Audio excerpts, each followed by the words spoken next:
بسم اللہ الرحمن الرحیم۔ السلام علیکم ورحمۃ اللہ وبرکاتہ۔ آن لائن ٹیچر کی جانب سے آپ سب دوستوں کو خوش آمدید۔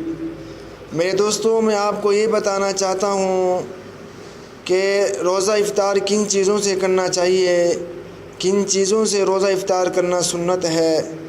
میرے دوستوں، کھجور اور چھوارے سے افطار کرنا سنت ہے۔ اس کے علاوہ دودھ جیسی چیز سے کرنا بہتر ہے۔ تازہ کھجور سے افطار کرنا مستحب ہے، ورنہ خشک کھجور سے، اور اگر وہ بھی نہ ہو تو پانی سے۔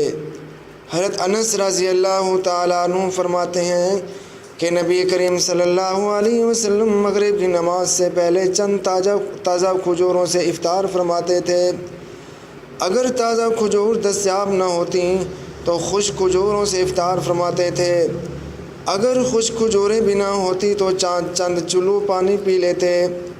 ایک اور حدیث میں ہے کہ آپ صلی اللہ علیہ وسلم 3 کھجوروں سے یا کسی ایسی چیز سے جو آگ کی پکی ہوئی نہ ہوتی تھی روزہ کھولنا پسند فرماتے تھے۔